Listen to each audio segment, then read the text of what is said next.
Hey there, lovely friend. Come closer. Yes, right here with me. I'm so happy you made it tonight. You look tired in the softest, sweetest way, and I've been waiting to wrap this story around you like the warmest blanket.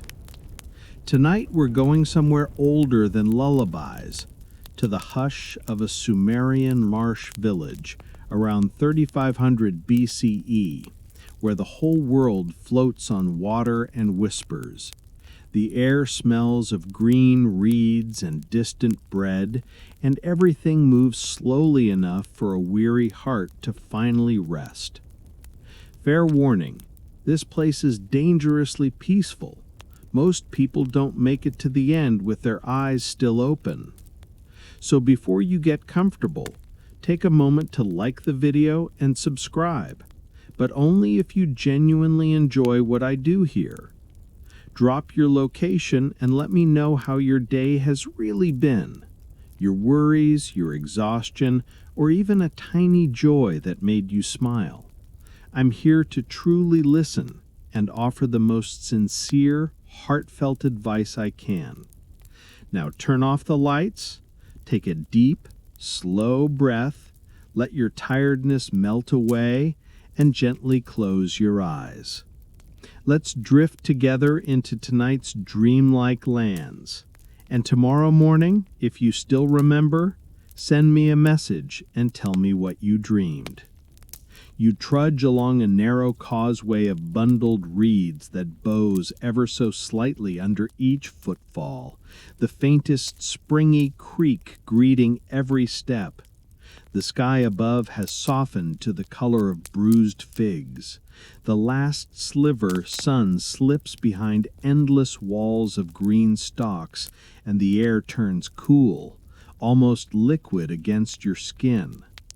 Somewhere a lone bird calls, a low, throaty gurgle that echoes across the water like someone blowing across the lip of a clay jug.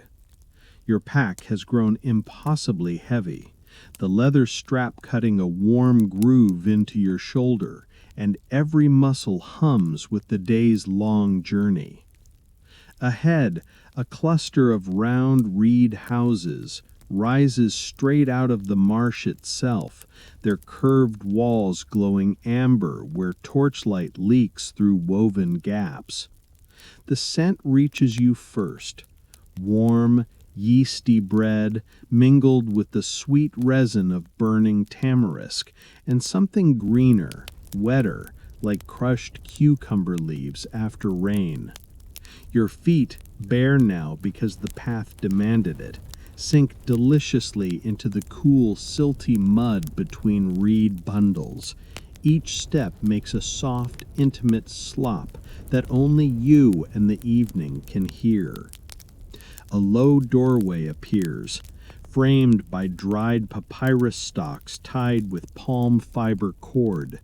The door itself is nothing more than a woven mat, swaying gently as someone inside shifts weight.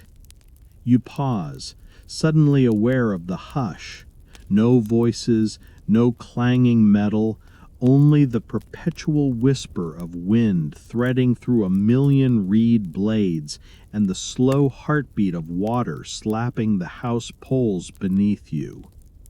The mat lifts aside with the faintest rustle, and a woman's silhouette beckons. Her palm is open, inviting, the lines etched deep from years of poling boats and harvesting grain. You duck inside. The air changes instantly, thicker, warmer, carrying the smoky sweetness of a tiny clay hearth in the center of the floor.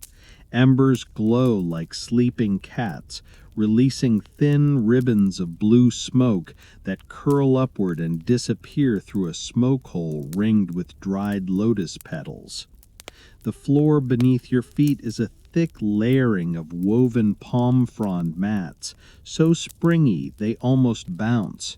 You feel the texture through your soles, the slight prickliness softened by months of bare feet walking here. Every breath tastes faintly of river and roasted barley. Around the hearth, the family moves without speaking. An old man adds a handful of dung chips to the fire. They catch with a soft pop and release a clean, earthy warmth that wraps around your ankles like a living thing. A girl of maybe 8 kneels nearby, grinding grain between 2 stones. The slow, rhythmic scrape and hush of stone on stone is the loudest sound in the world right now, and somehow the most comforting. You lower yourself onto a mat that sighs beneath you. The palm leaves crackle once, then settle into perfect silence. Someone places a small clay lamp near your feet. The sesame oil inside trembles, sending a single golden ripple across the surface before the flame steadies. The light catches on the reed walls, turning them the color of warm honey, and you notice tiny details you'd miss in harsher light. A bundle of dried fish hanging from the ceiling, their silver scales glinting. A necklace of blue faience beads resting on a shelf of mud bricks.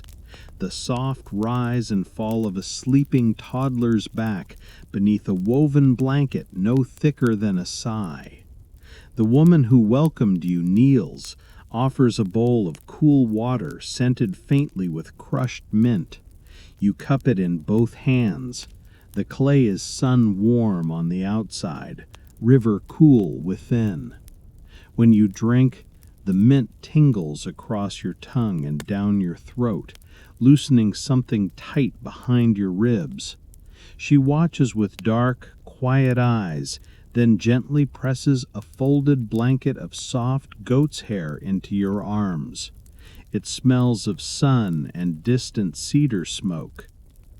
Outside, the last trace of violet drains from the sky.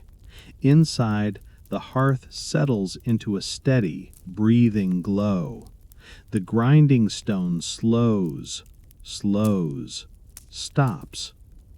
One by one, the family stretches out on their mats.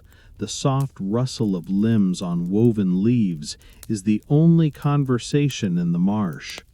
You lie back, the reed bundles beneath the mat yielding with a faint papery sigh. Above you, the curved ceiling is lost in shadow, but you can feel it arching protectively, like the inside of some great living beast that has decided to cradle you tonight. The water beneath the house laps in slow, patient pulses. Lap, hush, rocking the entire floor just enough that your body begins to sway without effort. The embers crackle once, softly, like a secret shared. The scent of mint lingers on your lips. Your eyelids have already grown too heavy to question. And somewhere between one breath and the next, the marsh takes you. You sink, slowly, deliciously, into the thick palm-frond mat. And the first thing that greets you is the sound of the house itself breathing. A low, almost sub-audible creak travels through the bundled reed walls each time the water lifts the floor a finger's breadth and lets it settle again. Creak, hush, creak, hush. It is the exact rhythm of a mother rocking a cradle, only deeper, older.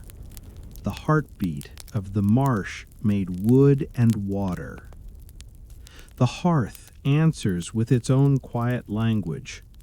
Dung chips catch one by one. Soft pop, softer pop. Then a steady, papery crackle that never rises above a whisper. Every so often, a pocket of resin inside the tamarisk wood sighs open with a tiny bell-like ting, so delicate you feel it in your teeth more than hear it. The smoke rises in lazy spirals, and when it brushes the reed ceiling, you hear the faintest dry rustle, like someone turning a page made of autumn leaves. Across the room, the girl has begun grinding barley again, but slower now, almost drowsy. The lower stone is cupped in her lap. The upper stone rolls in a languid circle against it. Scritch, scritch, scritch. The sound is intimate, rounded, warm, like a cat purring through a mouthful of velvet. Each rotation ends with the tiniest click when the stones kiss at the bottom of the arc, a sound so small it feels like it was made just for your ears. Somewhere behind you, the old man shifts on his mat. The palm leaves protest with a crisp, papery crunch that fades into a sigh as he settles again.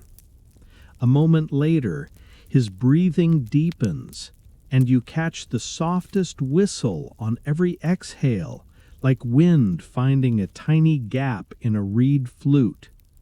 In, silence. Out, whistle. In, silence. Out, whistle. It weaves itself into the hearth's crackle until you can't tell where one ends and the other begins. The toddler makes a small, dreaming sound, half sigh, half whimper, then smacks her lips once, twice, the wet click echoing faintly in the curved space. Her mother answers without waking, a low, wordless hum from the back of the throat, only 3 notes, rising and falling like a boat on a swell. Hmm, hmm, hmm. The child quiets instantly, as though the hum were a hand laid gently on her back. Outside, the marsh night begins its chorus. A single frog starts it, a low, throaty boop that seems to come from directly beneath the floor. Another answers from the left, boop. Then a third from farther away, higher, almost questioning. Within moments, the sound spreads in overlapping waves, boop, boop, boop, boop, until the entire village floats inside a soft, liquid bubble of frog song. It never grows loud, it simply thickens, like warm honey poured over everything.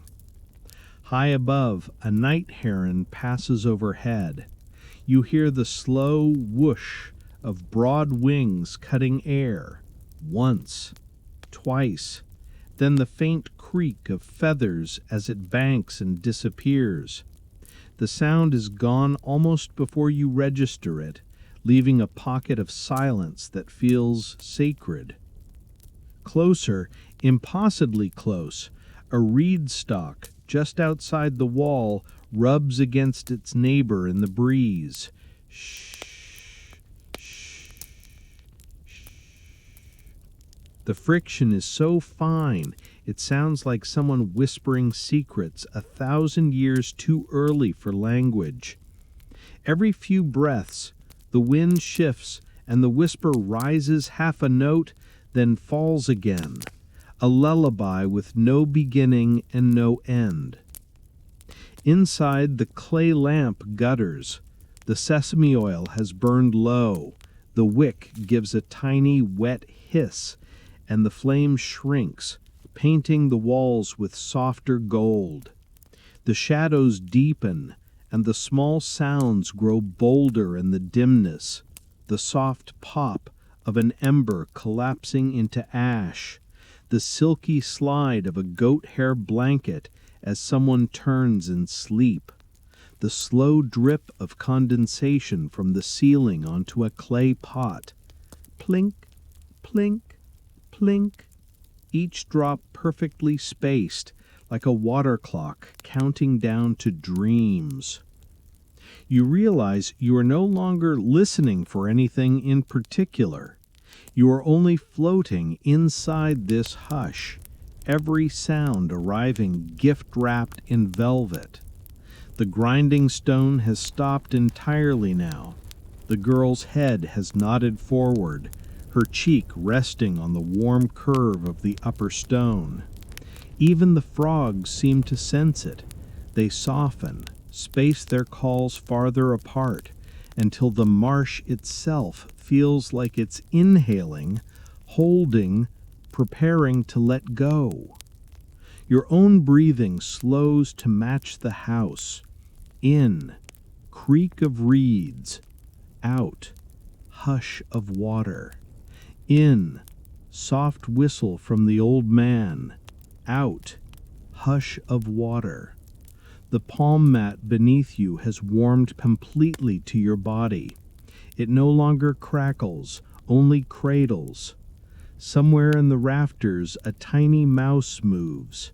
3 delicate scratches, a pause, then the faintest rustle of straw. And even that feels like part of the lullaby. The hearth gives one final contented sigh, a long exhale of smoke and warmth that strokes across your cheek like a goodnight kiss. And in that exact moment, every sound in the world agrees to soften, to blur, to melt together into one continuous downy hum that has no edges. You are inside the quietest place that ever existed, and it is holding you so gently there is nothing left to do but disappear into it. A faint, almost imperceptible shift in the air wakes you, cooler, thinner, carrying the first promise of dawn. The house still breathes around you, that same hush of water under the floor, but now it feels slower, as if the marsh itself is stretching after a long sleep. You lie motionless, eyes half open, listening to the world remember it is ancient. Somewhere inside the reed walls a single cricket has survived the night. Its soft, silvery chirrup brushes the darkness like a fingernail across silk. Chirrup, pause. Chirrup, pause. Each note perfectly round, perfectly spaced, as though it is counting heartbeats older than cities. The sound is joined by another, farther away, then another, until the village floats in a delicate net of cricket songs so fine it could cradle a dream. You slip from beneath the goat hair blanket. Its warmth reluctantly lets you go with a faint rustle, and your bare feet find the palm mats still holding the heat of sleeping bodies. The embers have collapsed into a nest of soft gray ash that glows rose when you breathe toward it. Outside the woven doormat, the world is the color of wet pearl.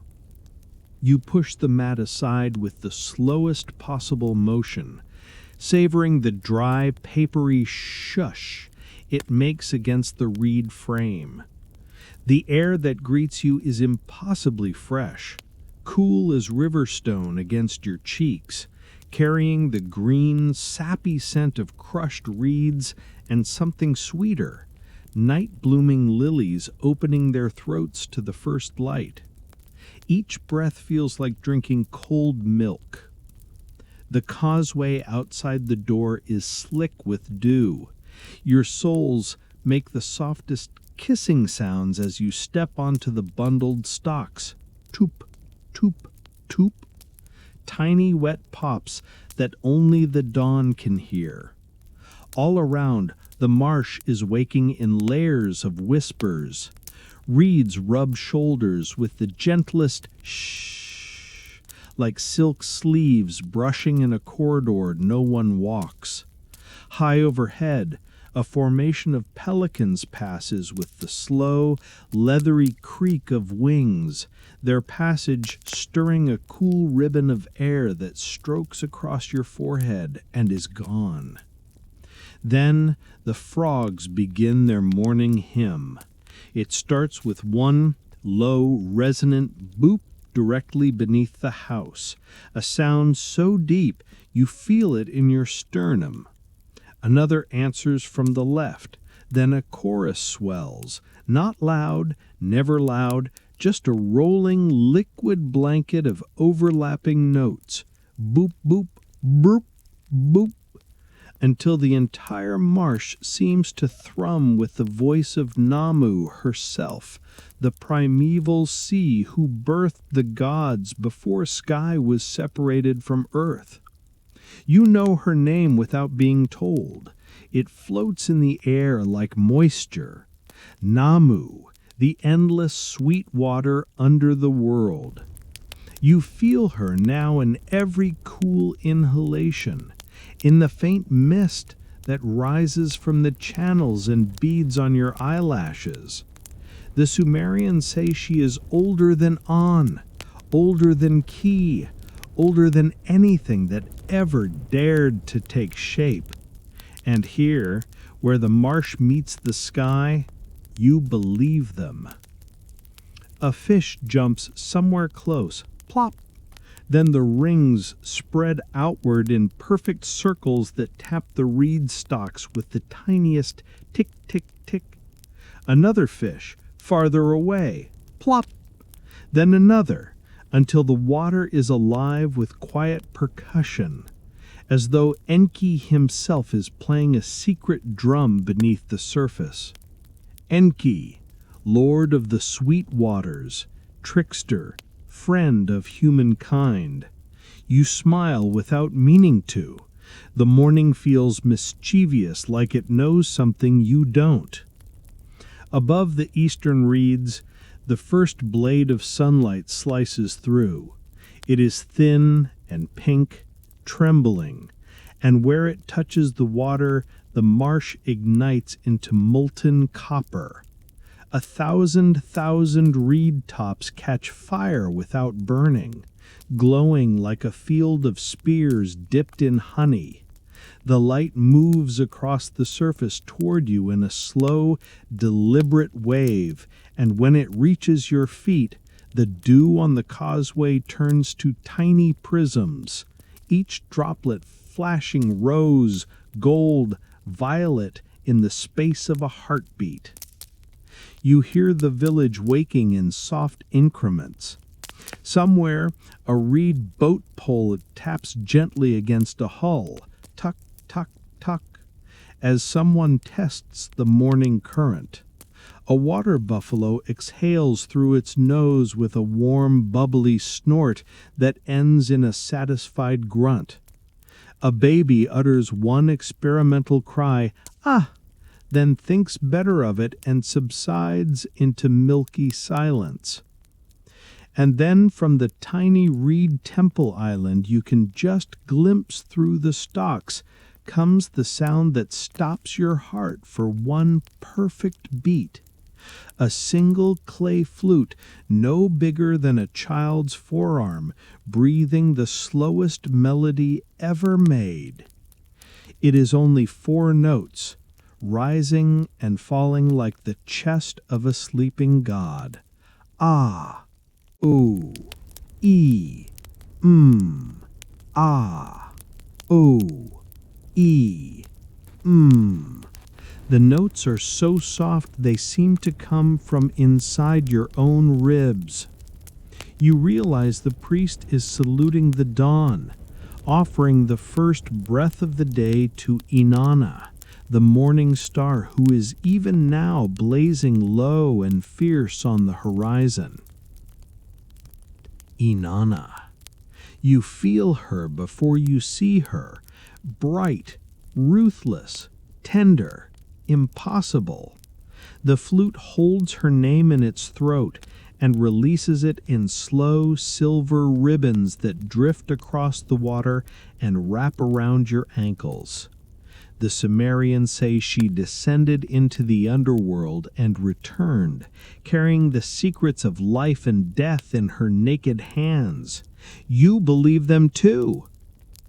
The cricket song fades. The frogs soften. The flute note lingers, stretches, becomes the thinnest thread of sound in the universe, and then gently lets go. The marsh is fully awake now, but it has done so without raising its voice. Everything is still quiet enough that you can hear the sun itself climbing the sky, 1 degree, 2 degrees, like a warm hand sliding up your spine. You stand on the springy causeway, barefoot, breathless, wrapped in the oldest stories the world ever told. And for one long, shimmering moment, you're not a visitor here. You are the marsh, remembering it was once the womb of gods. The young woman who welcomed you last night is already waiting at the water's edge, barefoot on a low platform of woven reeds that floats like a lily pad. She moves without hurry, setting down 2 shallow clay bowls that clack together once, soft, almost shy, before she steadies them. Steam rises from the bowls in lazy spirals, carrying the warm, nutty perfume of emmer porridge and the darker caramel sweetness of date syrup, still dripping from a small jug in slow, deliberate threads. Plip, plip, plip. She motions for you to sit.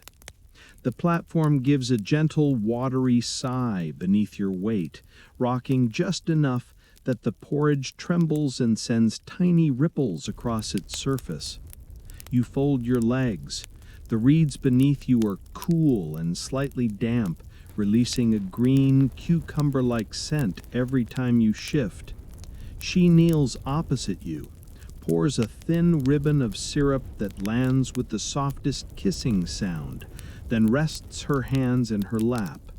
No words. Only the quiet understanding that you are hungry, and that hunger is sacred here. You lift the bowl. The clay is sun-warm on the outside, almost hot, but inside the porridge is perfect.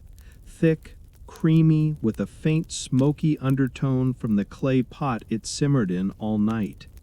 The first spoonful touches your tongue, and you taste more than grain.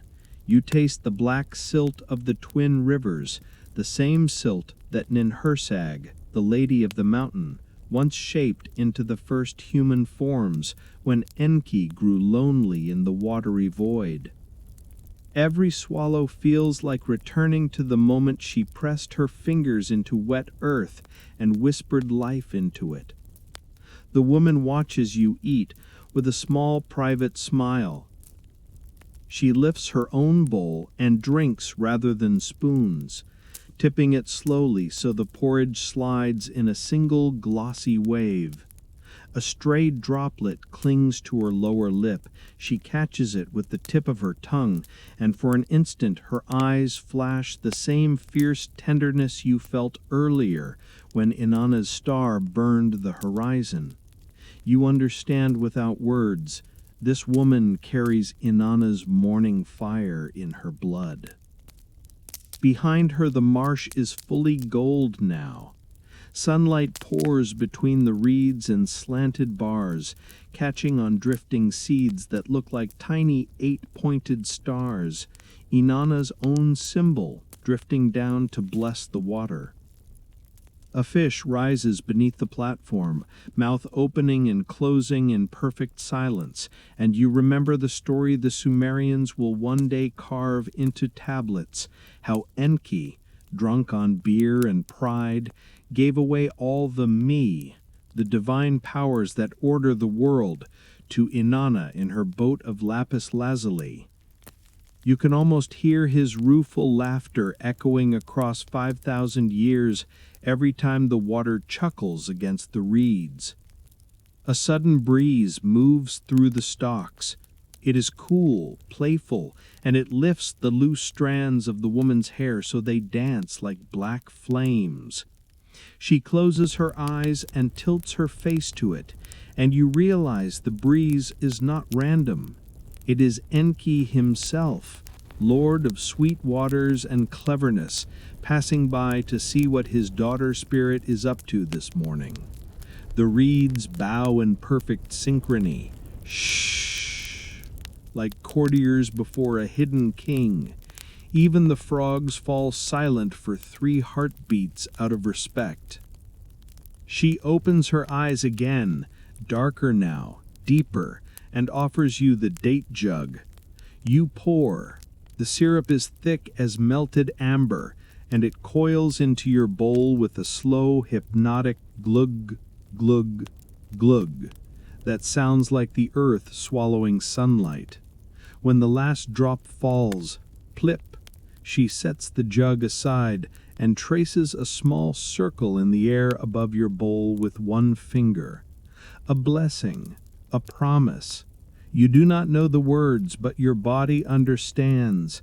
May what enters you today be as sweet and enduring as the gifts Inanna stole from her father and carried up to heaven. You eat in silence. Only the soft clink of clay against teeth, the gentle lap of water beneath the platform, the occasional distant splash of a buffalo rolling in mud. When the bowls are empty, she stacks them with deliberate care. Clack, clack, then rises. The platform rocks again, a slow cradle, and she extends her hand. Her palm is river-cooled, calloused from poling, and when your fingers close around hers, you feel the faint pulse of the marsh itself traveling up your arm. Together you step onto the narrow reed boat waiting at the edge. It is long, graceful, black with bitumen that smells faintly of warm earth and ancient pine. The boat receives your weight with a satisfied creak, then settles into the water as though it has been waiting centuries just for this moment. She takes the pole, smooth cypress worn silky by generations of hands, and pushes off. The platform recedes behind you.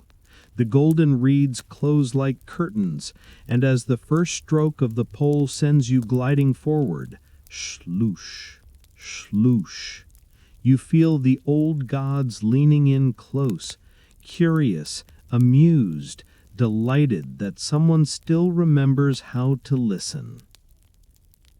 The reed boat slips forward on a breath you can't feel, and yet you do, right against the hollow of your throat. Each slow push of the woman's pole lifts the craft a finger's breadth, then lets it sink again with a liquid sigh that kisses the underside of the hull. Shloosh, shloosh, shloosh. The sound is so intimate, it feels like the marsh itself is whispering directly into your ear, warm and wet and ancient.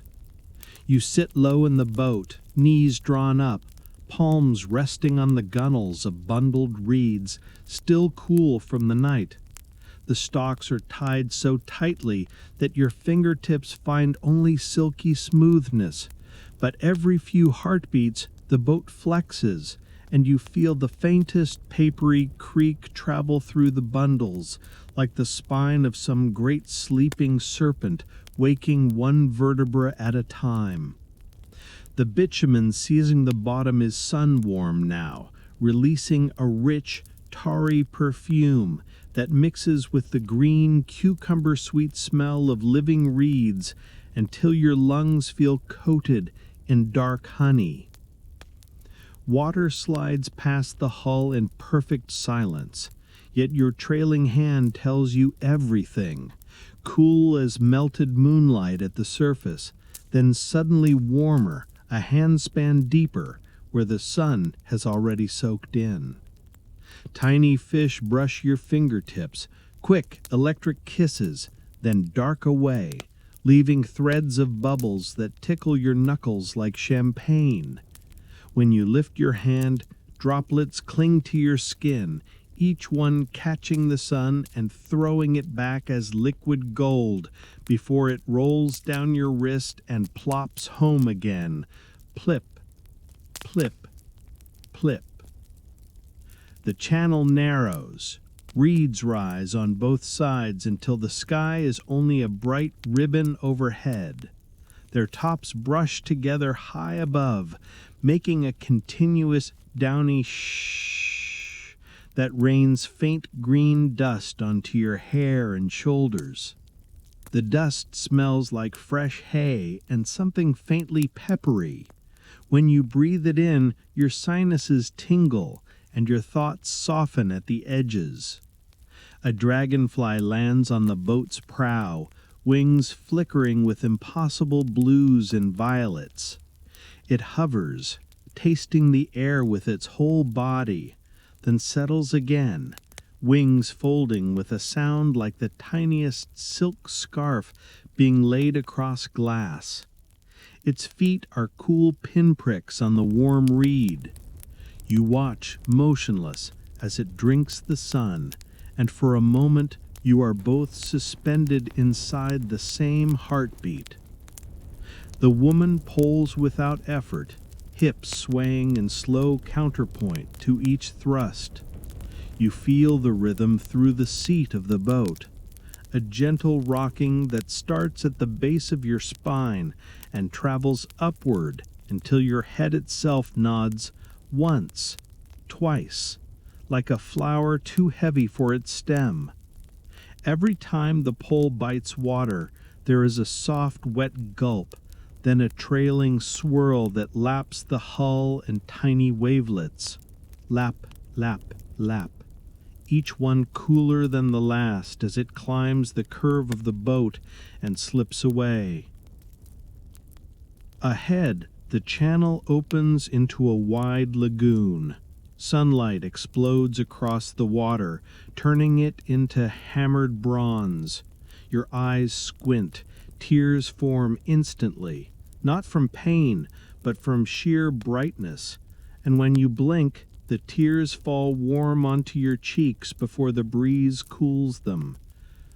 The air here is thicker, saturated with the smell of warm mud and blooming water lilies whose perfume is so sweet it feels like licking honey straight from the comb. A flock of ibis rises from somewhere to your left, wings creaking like old doors. The sound is slow thunder, rolling across the lagoon and fading into the reeds, until only the memory of it vibrates in your chest. Their white bodies catch the sun and become blazing torches against the sky. You watch until they are only specks, then only light, then only the after-image burned behind your eyelids when you close them. You open them again to find the woman has stopped poling.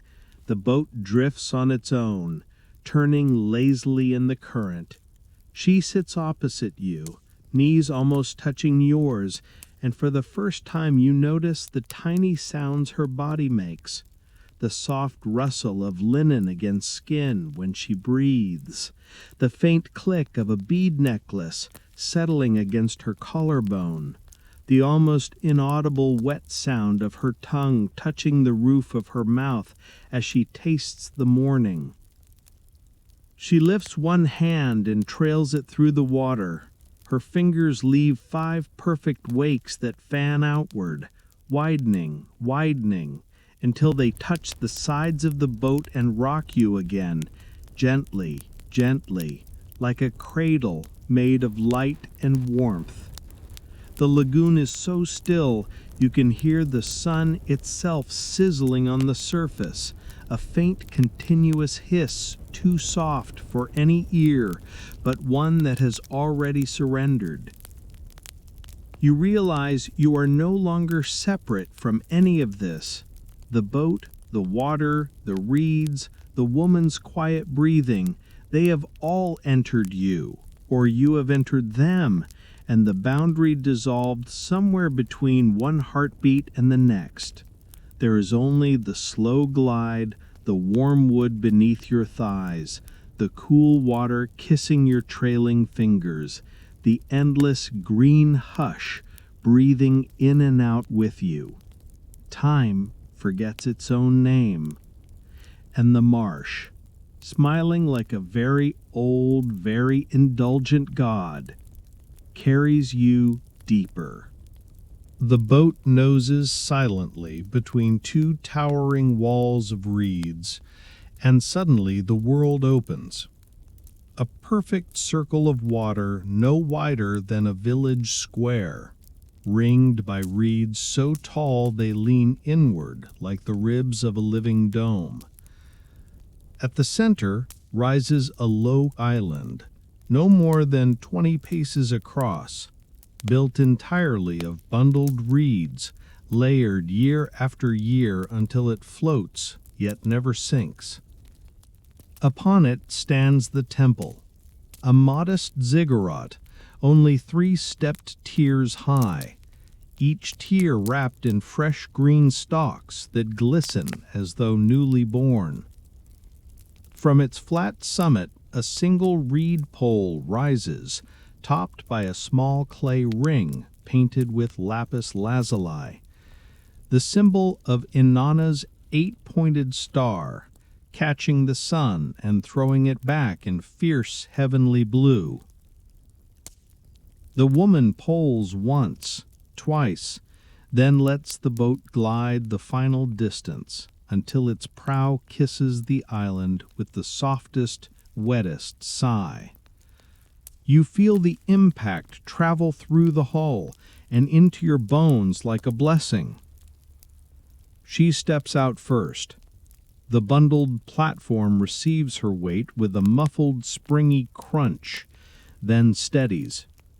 When you follow, the reeds beneath your bare feet are warm and faintly sticky with resin, releasing a sharp, piney sweetness that shoots straight to the back of your skull. A narrow causeway of matted reeds leads upward in a gentle spiral. Each footfall makes a hushed, papery rustle, as though the island itself is whispering welcome. Halfway up, the scent changes. Warm barley beer, thick and yeasty, rising from clay jars set into niches along the path.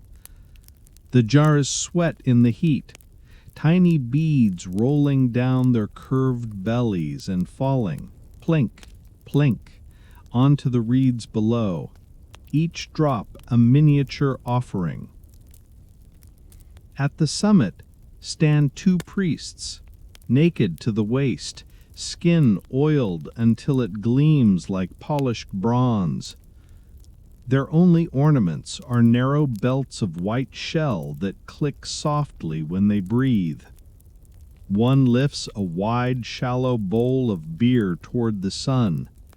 The liquid trembles, catching the light so that for an instant the bowl holds a second, smaller sun. He tilts it slowly, deliberately, and a thin golden stream arcs out, falling in perfect silence until it strikes the topmost reed tier, splatter, then runs down the green stalks like liquid light. The other priest answers with a low, continuous hum from deep in his chest. Rising and falling like distant surf. The sound is not loud, yet it fills the entire dome of reeds until the air itself seems to vibrate with the name of Enki. You feel it before you understand it. This is the Abzu, the Sweetwater Sea beneath the world, rising here in miniature. The island is Enki's own rib, torn from his side and set afloat so that humans might remember where they came from. Every drop of beer that soaks into the reeds is a prayer returned to him, a promise that the waters will never forget the land, nor the land the waters. The first priest turns toward you. His eyes are the pale gray-green of river clay after rain. Without hurry, he dips 2 fingers into the bowl and flicks a few drops in your direction. They land cool across your forehead, your lips, the hollow of your throat. 3 perfect points of blessing. The beer smells of fermented dates and sacred yeast. When you lick your lips, you taste the moment Enki first taught humankind to brew, laughing as the foam rose like the first dawn. The humming deepens. The second priest lifts a small clay tablet, no larger than your palm, incised with wedge marks, still wet and shining. He presses it gently against his heart, then against the reed wall of the tiny shrine, then holds it toward the sky so Inanna can read what is written there. You do not need to see the signs to know what they say. We remember. We return what was given. We are still yours. A sudden breeze circles the summit, once, twice, carrying the mingled scents of beer, warm reeds, and sun-baked mud. It lifts the priest's hair, ruffles the surface of the offering bowl, and for one heartbeat, the entire island seems to rise half a finger's breadth on the breath of the Abzu itself. You feel weightless, suspended between water and sky, held in the palm of something so vast it has no edges. Then the breeze settles. The priests lower their arms. The humming fades into the soft background shh of the surrounding marsh, as though the gods have nodded once, satisfied, and turned away to other business. The woman touches your elbow, light as a dragonfly, and guides you back down the spiral path. Each footstep now feels different, as though the island has recognized you and decided you may leave carrying a fragment of its secret. When you step into the boat again, the reeds part without resistance, closing behind you like curtains of green silk. The channel is cooler now, shaded, and the water itself seems darker, deeper, holding the reflected lapis ring of Inanna's star long after the temple has vanished from sight. You trail your fingers once more. This time the water feels alive, pulsing faintly against your skin the way a sleeping animal's flank rises and falls. Somewhere far below, in the true Abzu, Enki smiles in his watery house of lapis and silver, and Inanna laughs atop her lion, delighted that 2 more hearts have remembered the bargain struck before time began. We give you the sweet waters and the morning star. You give us your wonder forever. The boat glides on, and the bargain hums inside your chest like a second, quieter heart. The boat drifts into a shallow bay where the reeds part like theater curtains, revealing a wide, sunlit clearing of water, no deeper than your knees. The surface is carpeted with tiny white lotus blossoms that bob and blink in the breeze, each one releasing a breath of cool, almost vanilla perfume every time it opens a fraction wider. The woman pulls once, a slow, deliberate stroke that ends with the pole sinking onto soft mud with a satisfied glurk. Then she rests it across the gunwales and gestures ahead. Children. 7 or 8 of them, naked and shining like river otters, wade through the shallows, laughing without sound. Their mouths are open in wide delight, but no noise escapes, only the bright flash of teeth and the soft splash of small feet slapping warm water. Plish, plish, plish, plish. Each splash sends up a spray of droplets that catch the sun and fall back as liquid diamonds, tinkling faintly when they land among the lotus petals. At the center of the clearing stands the reason for their joy, a single enormous water buffalo bull, black as polished obsidian, wallowing up to his shoulders in the mud. His horns curve like the crescent moon Inanna once wore as a crown. The children orbit him fearlessly, pressing their small hands against the warm, wet hide, tracing the ridges of old scars that gleam like rivers of melted tar. The bull exhales through wide nostrils, whew, a deep, rumbling bellow that you feel in your belly more than hear, then lowers his great head so a boy no older than 6 can climb aboard. The child settles between the horns as though born there, fingers buried in the coarse hair at the buffalo's brow. The beast rises slowly, water cascading off his flanks in silver sheets that slap the surface. Sploosh, sploosh, then stands motionless while the boy leans forward and presses his cheek to the warm, sunlit hide. The bull's tail flicks once, lazily, sending a shower of droplets across the children's backs. They squeal silently, mouths perfect O's of delight, and the sound that should be there arrives instead as a ripple of pure joy across your own skin.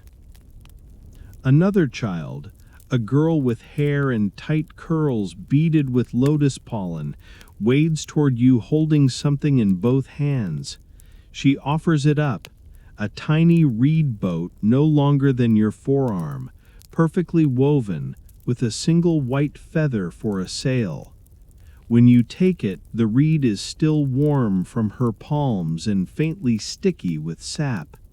She smiles, teeth bright as fresh barley, then turns and runs back through the water, legs kicking up slow-motion fountains that hang in the air like strings of pearls before collapsing.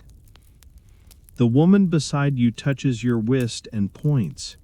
Farther along the clearing, an old man sits on a low reed platform, legs dangling in the water. In his lap rests a clay figurine of Ninhursag, the Great Mother, her belly swollen with the promise of all births. The old man is singing to her, not with words but with a low, continuous hum that rises and falls like breathing. Every few moments he dips his fingers into the water and flicks droplets onto the figurine's round belly. Plip, plip, plip. Each drop lands with a soft, wet kiss, and you understand he is reminding her that the marsh itself is her child, forever nursing and being nursed. A sudden commotion. The buffalo has decided to move.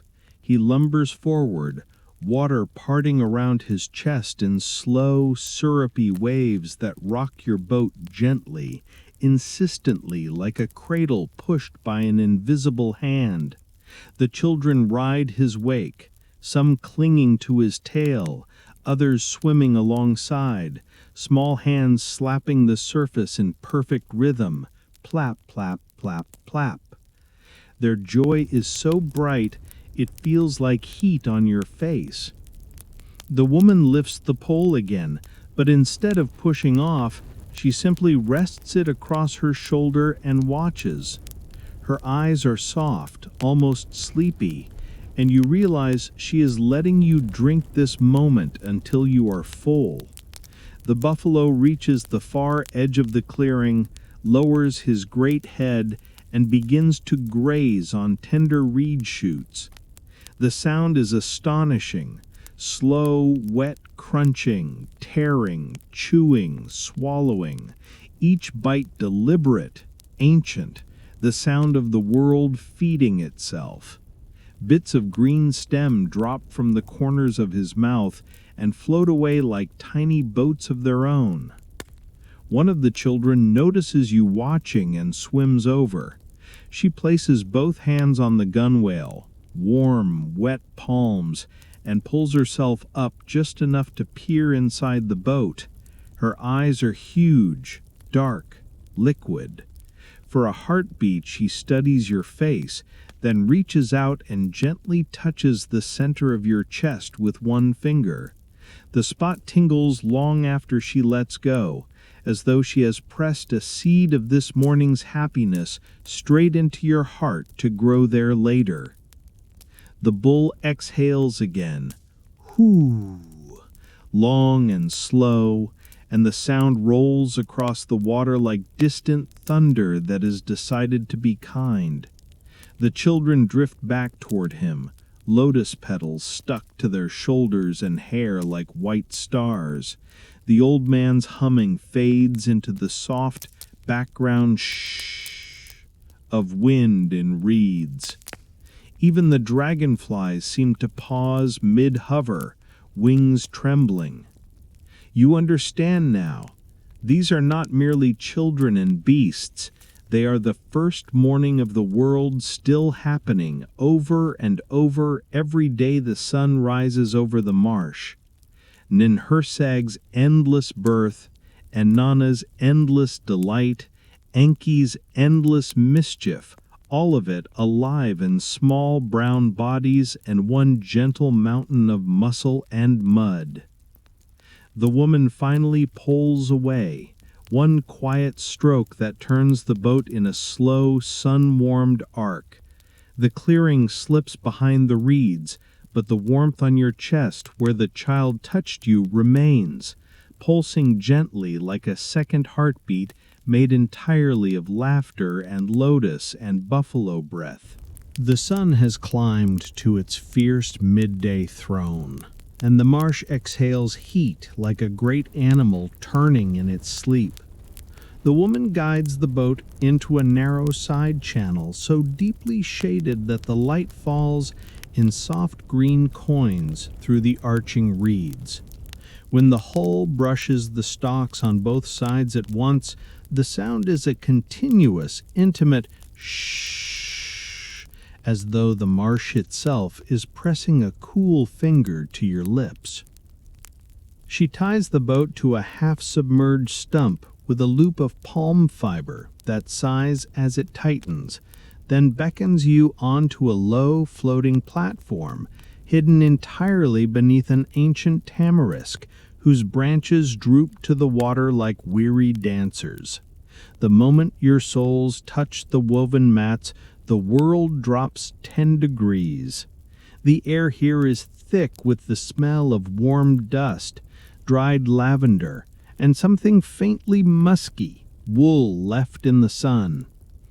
In the center of the platform sits an old woman, small as a child, back curved like the crescent moon. Before her stands a loom made entirely of reeds and palm rib.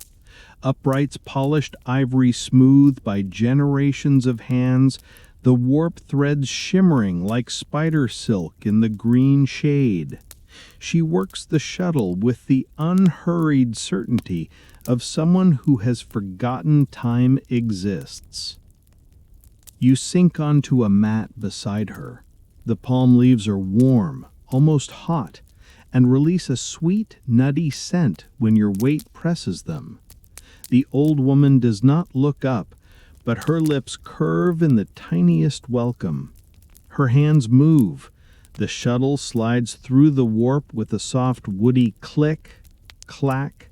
Then the beater bar comes forward, thump, thump, settling the new weft with the gentlest authority. Each thump travels through the platform, through the mat, through your spine, until your own heartbeat slows to match it. Click, clack, thump, thump. Click, clack, thump, thump. The wool she weaves is dyed the deep indigo of midnight and the pale gold of fresh barley. Where the colors cross, tiny eight-pointed stars appear, Inanna's rosettes blooming row by row under the old woman's fingers. You realize this is no ordinary cloth. This is the first textile ever coaxed from sheep and plant the moment Utu, spider goddess, daughter of Enki, taught humankind to spin the chaos of loose fibers into order. Every thread is a prayer, every knot a promise that the world will hold together one more day. A grasshopper lands on the loom, pauses, then springs away with a dry tick, tick, tick that echoes strangely in the hush. The old woman's foot keeps the rhythm on an unseen treadle, soft creak, creak, creak of reed hinges older than memory. Dust motes drift through the slanted light, each one glowing like a tiny planet. When they settle on the cloth, they vanish, absorbed into the weave as though the fabric is still hungry for the sky. She pauses, lifts a corner of the finished portion, and lets it fall.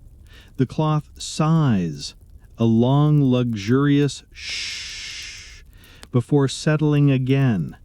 The sound is so intimate you feel it on your skin like warm breath.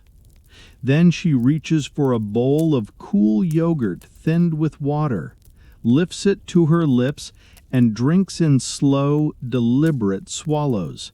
The soft glug, glug, glug is the loudest thing in the world for 3 heartbeats. When she lowers the bowl, a single white droplet clings to her lower lip. She catches it with a tongue surprisingly pink and quick. Without looking at you, she tears a small piece of flatbread still warm from morning embers and places it in your hand. The bread is soft, slightly chewy, tasting faintly of ash and sesame. You eat slowly, and every chew releases a puff of steam that rises and mingles with the wool dust in the air. The old woman nods once, satisfied, and returns to her loom.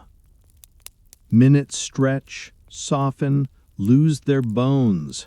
There is only the click, clack, thump, thump, the occasional sleepy buzz of a bee drunk on tamarisk flowers, the slow drip of condensation from a leaf overhead, plink, plink, onto the mat beside you.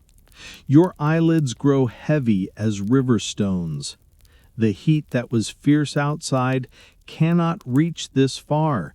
Here it is only a gentle pressure, like a hand resting on the crown of your head, inviting you to lean. The old woman begins to hum under her breath, 3 low notes repeated, the same notes the priest played on the reed flute at dawn, only slower now, woven into the rhythm of the loom. The sound wraps around your ribs and pulls gently downward.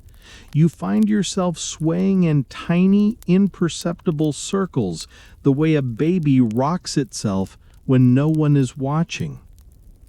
At some point, she never stops weaving.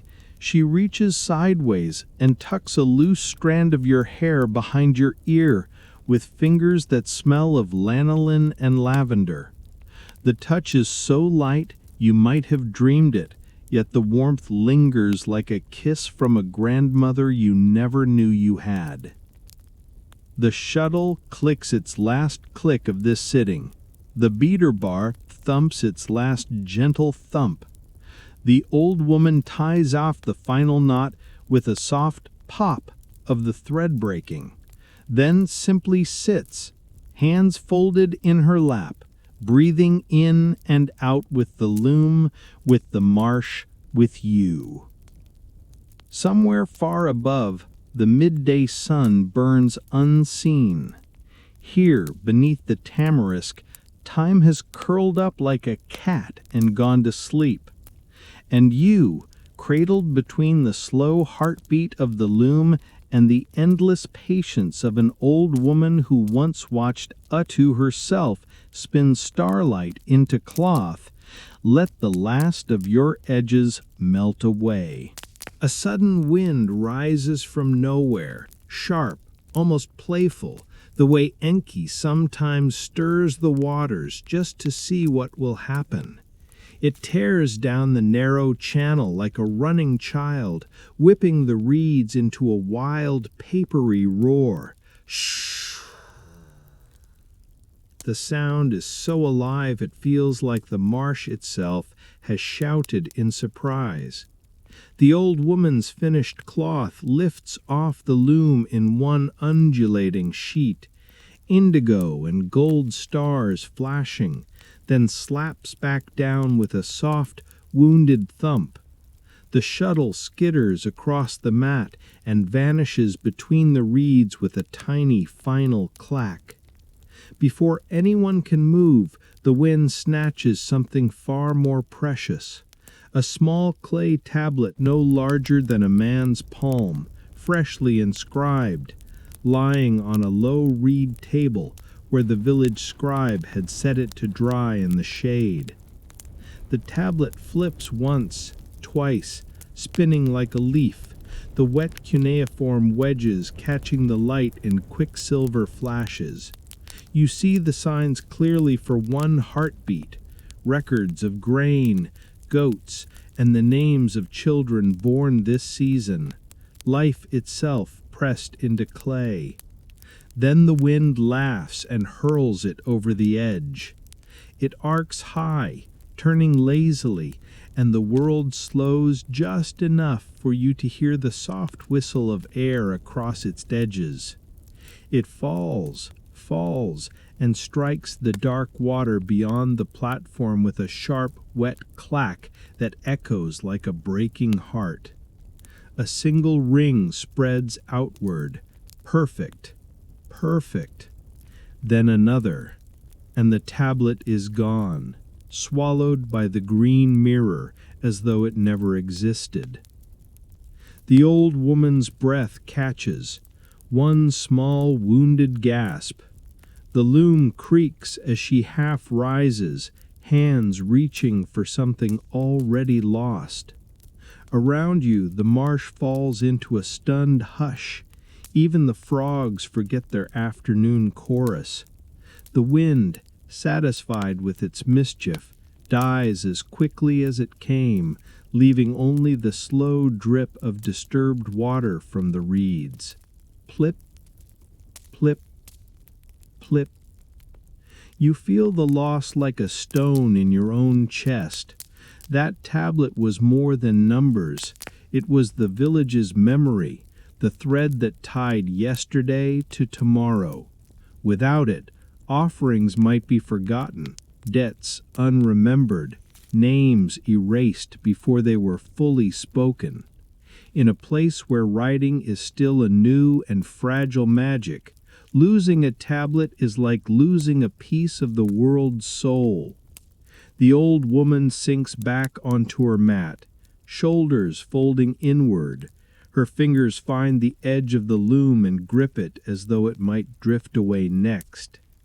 The children who had been playing nearby appear silently at the platform's edge, eyes wide, lotus petals still stuck to their wet skin. No one speaks. There is nothing to say. The water keeps its own counsel. But something stubborn rises in you, something that remembers Enki rewarding cleverness, Inanna honoring those who dare descend and return. You stand. The mat sighs beneath you, warm from the day's heat.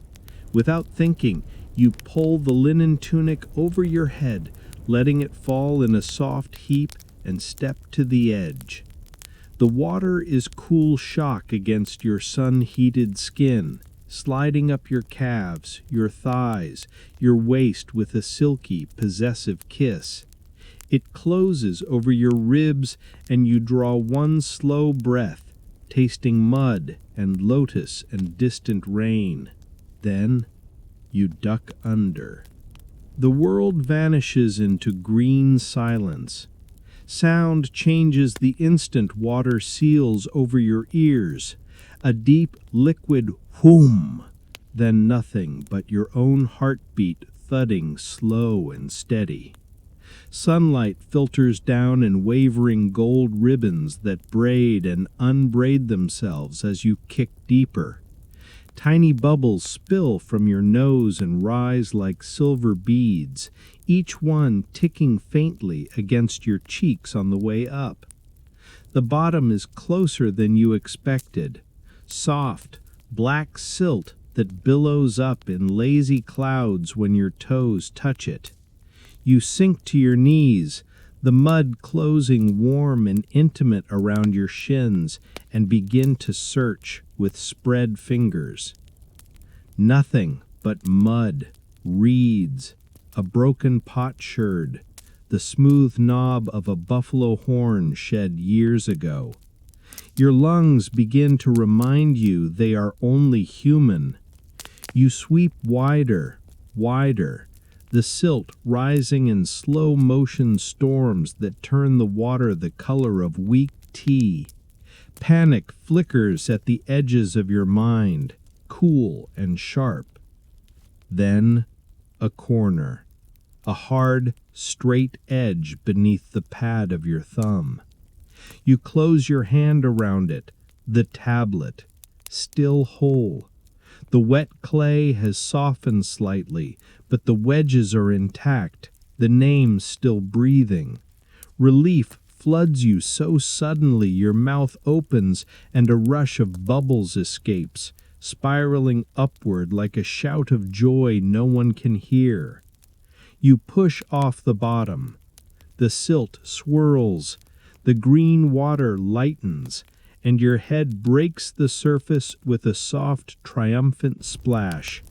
Air has never tasted so sweet. You hold the tablet high. Water streams off it in shining rivulets, each drop catching the sun and throwing it back in tiny rainbows. The old woman is already on her feet, hands pressed to her mouth. The children crowd the edge, silent, eyes huge. You wade forward, every step heavier than the last as the water reluctantly releases you. When you reach the platform, you place the tablet gently into the old woman's trembling palms. The clay is cool now, darker, but unbroken. She turns it over once, twice, tracing the wedges with a fingertip as though reading a loved one's face after a long absence. Then she looks at you, eyes shining wetter than the tablet itself, and presses it to her heart. The marsh exhales. A breeze, soft, apologetic, returns to smooth the reeds it had so recently tormented. Somewhere, a frog clears its throat and begins the afternoon chorus again, as if giving permission for joy to exist once more. The children cluster around you, small hands touching your wet arms, your knees, your cheeks, leaving streaks of mud like blessings. The old woman sets the tablet carefully back on its reed table, weights it with a smooth river stone, and then, without warning, cups your face in both hands and kisses your forehead once, firm and warm and smelling of wool and lavender. The loom waits. The day waits. The gods, somewhere beyond the green dome of reeds, lean back satisfied. A mortal has descended into the sweet water and brought back what was lost. The story will be told for generations, even after the reeds themselves are dust. You were still dripping when the children tug you toward the water again, but this time with laughter in their eyes rather than worry. The tablet is safe. The day has been saved, and the marsh itself seems to glow a shade brighter, as though Enki looked up from his watery house and smiled. They lead you along a hidden causeway that appears only when you know where to step. Narrow bundles of reeds laid end to end just beneath the surface, springy and secret. Your feet find them by instinct now, each footfall making a soft, submerged thump that sends tiny rings racing away. The water is warmer here in the late afternoon, sun-soaked and silky, sliding between your toes like melted amber. The children dive ahead of you, one after another, bodies flashing bronze before vanishing with almost no sound, just the gentlest whoosh of water closing over a head, then a trail of silver bubbles. You follow without hesitation. The second plunge is easier than the first. Your body remembers the cool shock and welcomes it. Underwater, the world is a cathedral of green light. Sunbeams slant down in slow, wavering columns, thick with drifting pollen that glitters like gold dust. Fish part around you the way birds part around a reed, their scales flashing quick rainbows. You open your eyes wide. The water is so clear you can see the children's feet kicking far ahead, small brown soles flickering like minnows. One girl doubles back, grabs your hand, and pulls you deeper.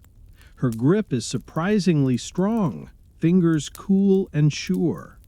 Together you sink until the bottom rises to meet you. Soft black mud that billows up in slow-motion clouds, warm as fresh bread. She points. There, half buried in silt, lies the lost shuttle from the loom. Pale wood worn silky by years of travel through countless warps. It glows faintly in the green gloom, a tiny lost moon. You close your fingers around it. The wood is sun-warm even down here, as though it has been waiting patiently for someone to come fetch it home. The girl grins, bubbles streaming from her nose in perfect spheres, then kicks upward. You follow, the shuttle clutched triumphantly in one fist. Breaking the surface feels like being born again. Warm air, warm light, the sudden loudness of dragonfly wings and distant buffalo snorts. The children cheer silently, mouths wide, hands clapping water into fountains of droplets that hang in the air like scattered pearls. You swim to the platform where the old woman waits, hair now unbound and flowing like black water over her shoulders. When you climb the reed steps, each one giving a soft, wet creak beneath your weight, she is already on her knees, palms open. You place the shuttle across them as gently as if it were a sleeping bird. Her eyes close. A single tear slips down the groove beside her nose and falls, plink, onto the wood, where it beads like mercury before soaking in. She rises slowly, joints popping like distant seed pods, and threads the shuttle back into the loom with one smooth motion. Click! It seats itself perfectly, as though it never left. Then she lifts the weighted tablet, turns it so the late sun strikes the wet wedges, and nods once. The names are still there, the numbers still true, the world still remembers who it belongs to. A boy brings you a length of soft linen to dry yourself. It smells of sun and crushed marjoram. As you rub it across your arms and chest, the fibers make the faintest raspy whisper against your skin, and every small hair rises in gratitude. Another child presses a cup of cool, watered beer into your hand. The clay is sun-warm on the outside, icy on the inside where it rested in the shade. You drink. The beer is lightly sour, faintly sweet, and it slides down your throat like forgiveness. The old woman begins to weave again, but slower now, almost ceremonially. Click, clack, thump, thump. Each passage of the shuttle is a thank you. Each beat of the beater bar is a heartbeat returned. The children settle around her in a quiet circle, legs folded, chins on knees, watching the cloth grow as though it were the most natural thing in the world for stars to be born one row at a time. You sit among them, legs dangling over the edge, feet trailing in the water. Tiny fish come to nibble your toes with delicate, tickling kisses.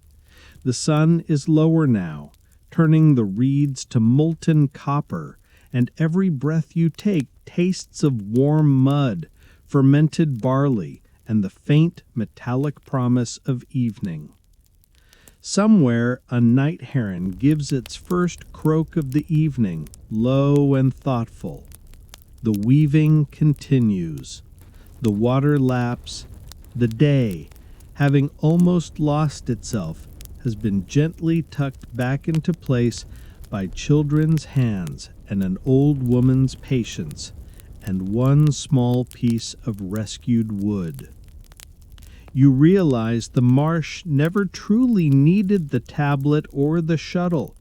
It only wanted to see if you were still willing to go under the water for the things that matter. And you were. Twilight arrives the way a secret is told. First one reed turns violet, then another, until the whole marsh is breathing purple. The children lead you along wider causeways now, reed bundles thick enough for 3 abreast, springy and warm from the day's sun. Every footfall makes a soft, papery crunch that blends with the low, continuous rustle of wind combing through a million stalks. Fireflies begin to rise from the water, slow golden sparks drifting upward like tiny lanterns lit by invisible hands. Ahead, a great floating platform has been prepared, layer upon layer of fresh reeds spread with woven mats the color of ripe wheat. Clay lamps filled with sesame oil line the edges, their flames steady in the still air, each one surrounded by a trembling halo of gold. The scent is rich and intimate, warm oil, crushed marjoram, and the darker sweet smoke of tamarisk branches burning in small clay braziers. People gather silently. Whole families step from narrow boats or emerge from round reed houses, barefoot, hair still damp from evening washing. They settle cross-legged on the mats, arranging themselves in loose circles that leave a clear space in the center. You are guided to a place of honor near the old woman and the children who dove with you earlier. Someone presses a cool clay cup into your hand. Inside, watered beer foams gently, smelling of dates and distant rain. The feast begins without announcement. First come the fish, long silver bodies grilled whole over reed coals, skin blistered and crackling. When the first one is laid on a platter before you, the flesh parts with a soft hiss, releasing a cloud of steam scented with wild thyme and river water. You tear a piece with your fingers. It is so hot it almost burns, then melts on your tongue like butter made of sunlight. Next, flat breads, still puffed and soft from the clay oven, carried on wide reed trays. They make a faint papery sigh as they are torn apart, revealing pockets of steam that rise and vanish. Someone drizzles dark sesame oil across your portion.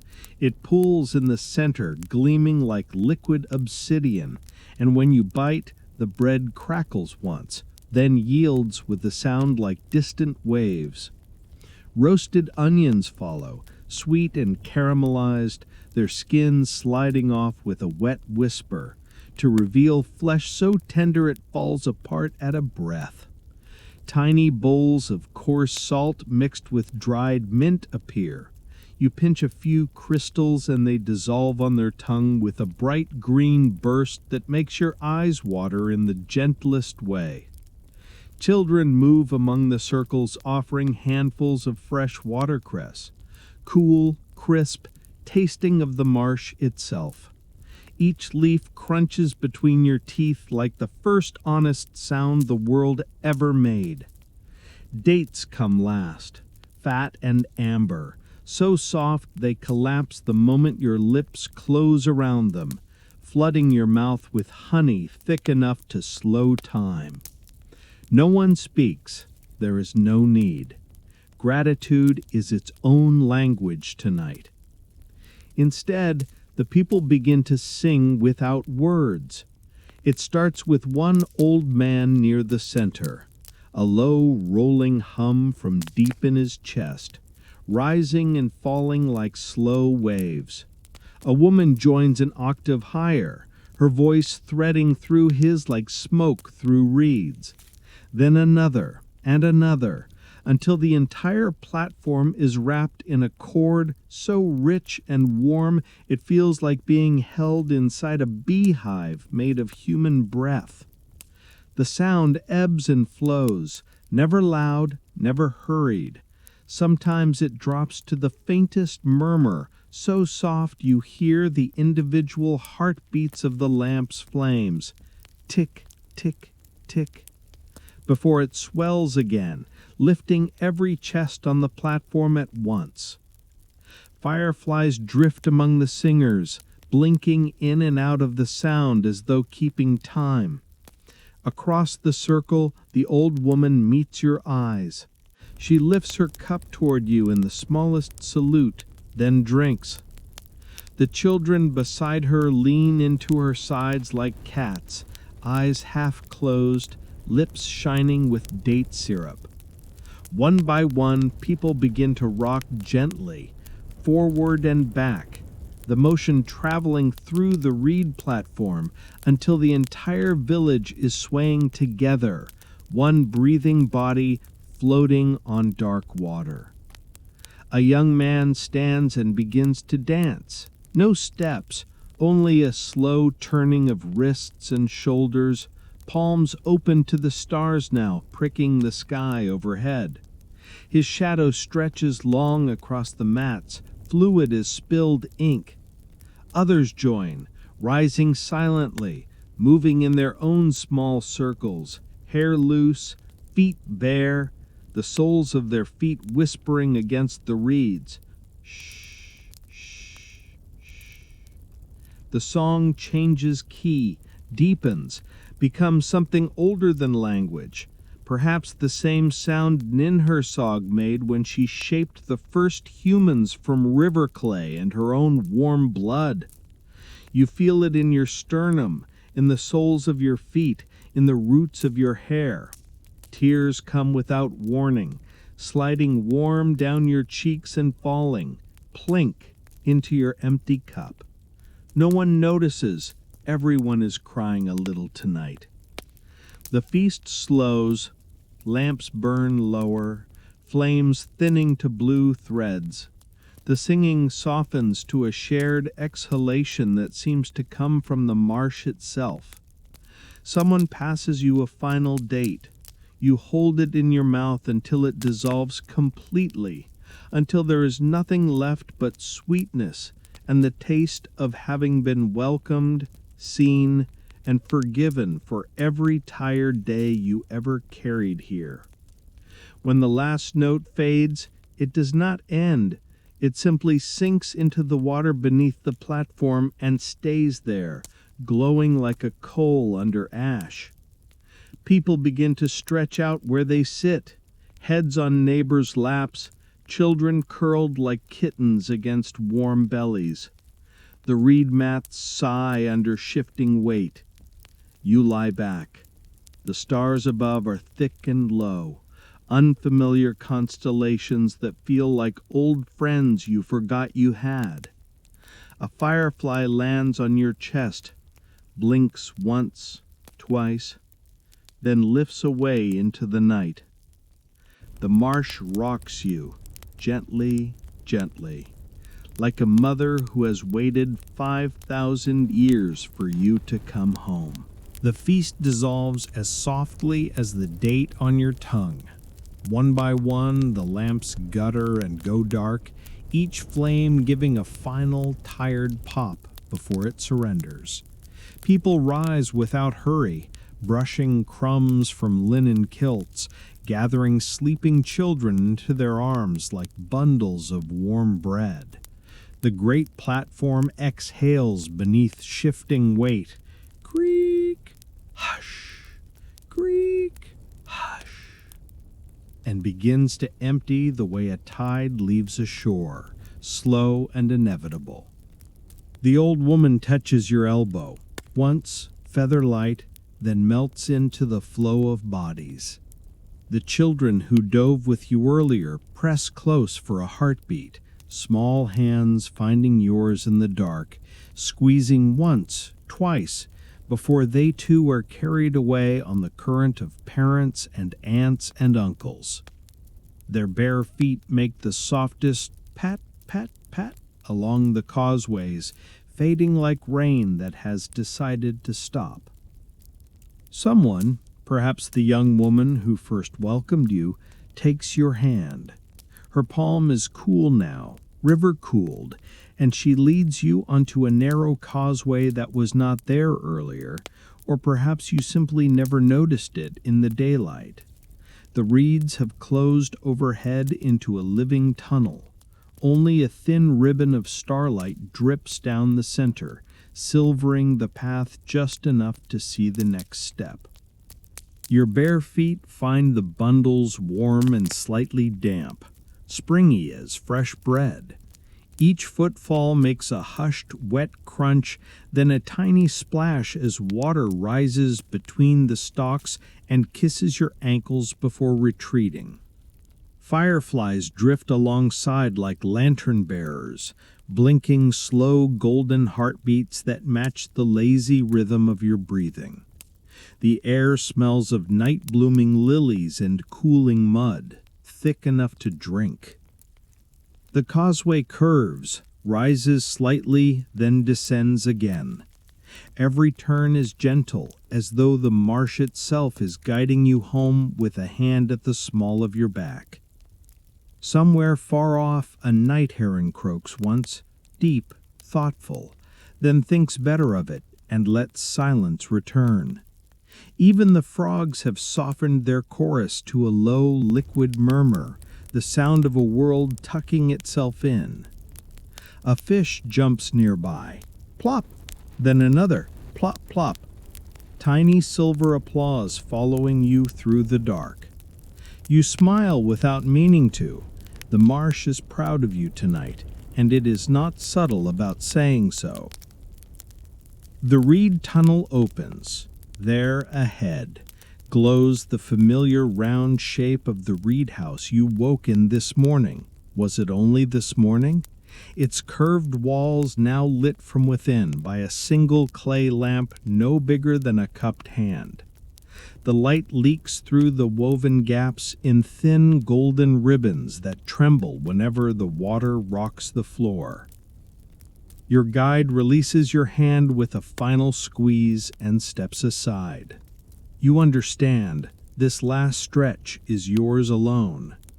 You walk the final causeway slowly, savoring the springy give beneath your soles, the cool water licking between your toes, the faint scent of tamarisk smoke still clinging to your hair from the feast. Fireflies swirled around you in a lazy spiral, then drift away as you reach the low doorway. The woven mat that serves as a door lifts before you touch it. Inside, the family is already asleep, stretched on their palm frond mats like otters on a warm rock. The little girl who ground barley this morning has one arm flung across her mother's chest. The toddler's mouth is open in a perfect O of trust. The hearth holds only a nest of soft gray ash that glows rose when you breathe toward it. Your mat waits exactly where you left it. The goat hair blanket folded at one end.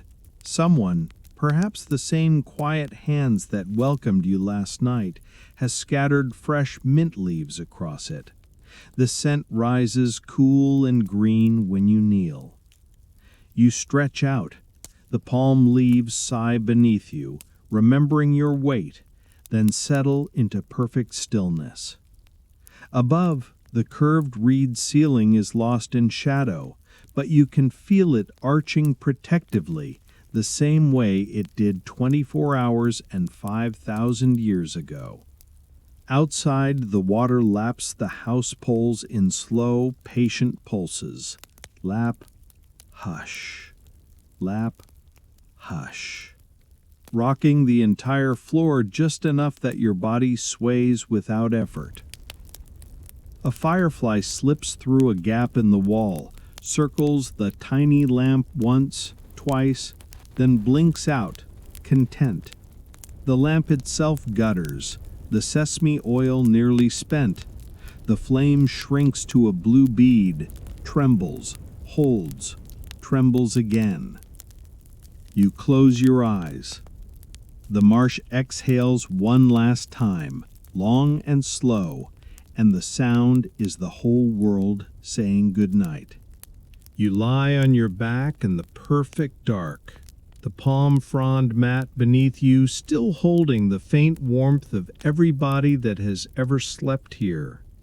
The reed house has settled into its deepest breath, a slow, almost imperceptible rise and fall that lifts the floor a finger's breadth, then lets it sink again. Creak, hush. Creak, hush. Like a great heart that has decided tonight it will beat only for you. The lamp finally gives up. One last blue sigh, a soft pop, and the darkness is complete. But it is not empty. It is the kind of dark that is full of soft sounds and softer memories. The toddler's milky breathing across the room, the old man's gentle whistle on every exhale, the girl's occasional sleepy smack of lips as she dreams of barley cakes and buffalo rides. Each sound is a thread, and you are being woven into them. Outside, the marsh has lowered its voice to the merest murmur. The frogs have agreed on a single slow heartbeat. Boop, boop, boop. Spaced so far apart you could drift an entire dream between one note and the next. High overhead, a night heron passes with the faintest creak of wings, so distant it might be a memory of wings instead of real ones. The water beneath the house laps in long, languid pulses now. Lap, hush, lap, hush. Each one rocking you a fraction deeper into the mat. The mint leaves crushed beneath your shoulders have warmed and released their cool breath. Every inhalation tastes of green night and distant snow on mountains you will never see. You feel the day settle on you like the softest dust. The dive for the tablet, the shuttle returning home, the silent song of the feast, the old woman's kiss on your forehead, the child's small hand on your heart. All of it sinking through skin and muscle and bone until it reaches some quiet place inside that has been waiting 5,000 years to be remembered. There is no hurry now. Even your thoughts have grown heavy and round, rolling slowly across the floor of your mind like water-smoothed pebbles. One by one, they slip over the edge and are gone. The marsh takes the last of your edges, your name, your worries, the sharp corners of tomorrow. They dissolve the way salt dissolves in warm water, leaving only sweetness and the faint pulse of starlight behind your closed eyelids. Somewhere very far away, Inanna's star dims toward morning. Somewhere closer, Enki turns in his lapis house and smiles in his sleep. Ninhursag's great warm hand cups the entire village, palm up, as though offering it to the night sky like a gift. And you, finally, perfectly, are no longer a visitor. You are the reed house breathing. You are the water rocking. You are the hush between frog notes, the soft ash in the hearth, the mint on the mat, the child's dream of buffalo and lotus. There is nothing left to do, nothing left to want, nothing left to be. Only this, the gentlest sinking, the slowest letting go, the final luxurious exhale that has been waiting since the first river carved the world. Sleep rises around you like warm, dark water, and you let it take you. The reed house rocks once, twice, then settles into perfect stillness. The frogs fall silent. Even the stars seem to pause, listening. Somewhere inside your chest, a small green shoot of peace unfurls its first leaf and decides to stay forever. The night folds you in its softest arms. The marsh breathes you in, breathes you out, breathes you in again, slower, slower, slower, until your heartbeat and its heartbeat are the same slow lullaby. Everything loosens, everything softens, everything drifts.